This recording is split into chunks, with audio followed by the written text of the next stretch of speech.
আমার আজকের রেসিপি দই চিকেন। খুব সহজে অল্প সময়ে আর সামান্য কিছু উপকরণেই আপনারা এটা বানিয়ে নিতে পারবেন। এটা একেবারেই রিচ না, এতে আমি খুব কম তেল মশলার ব্যবহার করেছি। এর জন্য এটা সবাই খেতে পারবে। আমি প্রথমে 700 গ্রাম চিকেন নিয়ে নিয়েছি। এতে দিয়ে দিচ্ছি নুন, আদা রসুনের পেস্ট আর কাশ্মীরি লঙ্কার গুঁড়ো।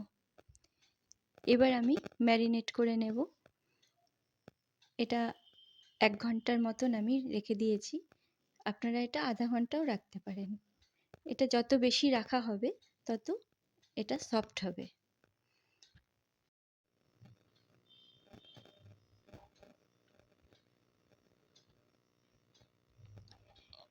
ম্যারিনেট করা চিকেনটা নিয়ে নিয়েছি। আর লাগছে আমার 3টে মাঝারি সাইজের পেঁয়াজ কুচি, ধনেপাতা কুচি, গোটা গরম মশলা আর আদা রসুন বাটা। আর লাগছে টক দই। আমি 100 গ্রাম টক দই নিয়েছি। আর কসুরি মেথি। কসুরি মেথিটা জলে ভিজিয়ে রেখেছি। এবার তেল গরম হলে আমি চিকেনের টুকরোগুলো ভেজে নেব।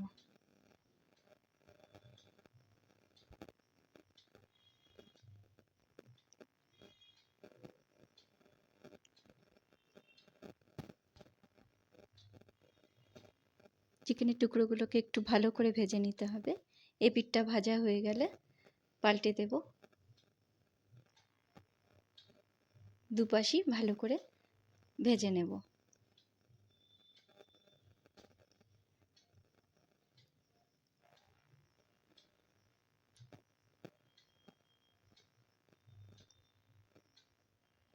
এবার ভাজা হয়ে গেলে আমি একটা প্লেটে এগুলো তুলে রাখছি। একইভাবে আমি অন্য চিকেনের টুকরোগুলো ভেজে নেব।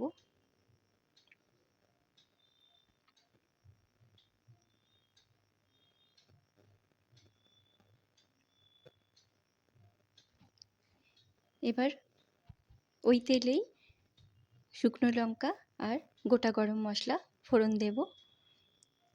পেঁয়াজ কুচিটা ছেড়ে দিচ্ছি।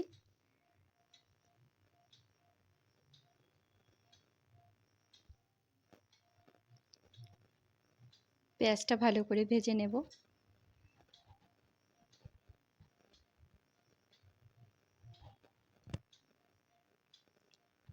পরিমাণ মতন নুন দিয়ে দিচ্ছি।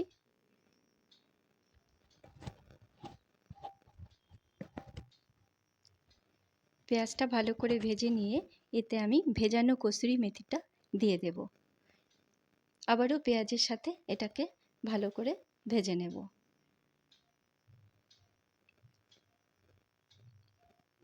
এবার আদা রসুন বাটাটা দিয়ে দিলাম।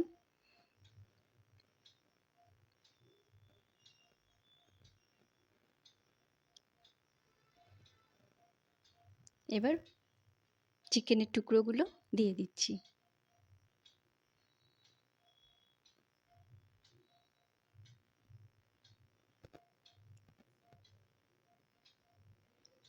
পেঁয়াজের সাথে চিকেনের টুকরোগুলোকে ভালো করে কষিয়ে নেব।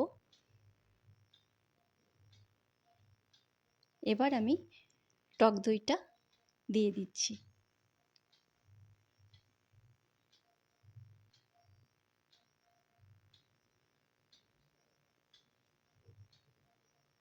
এবার একটু ভালো করে নেড়ে জল দিয়ে দিলাম।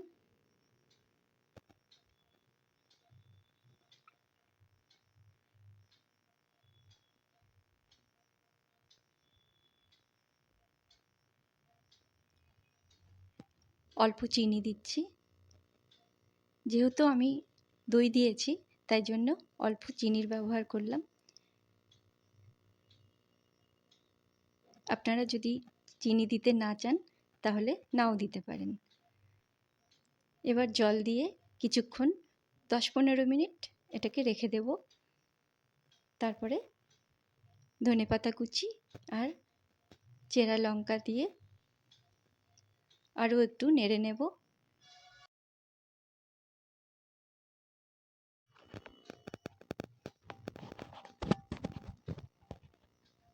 এবার জলটা শুকিয়ে এলে নামিয়ে নেব। এটা আপনারা রুটি, পরোটা সব কিছুর সাথেই খেতে পারবেন। ধনেপাতা আর কসুরি মেথির দুটো মিলে একটা খুব সুন্দর ফ্লেভার তৈরি হয়। এর জন্য এটা ভীষণ ভালো হয় খেতে।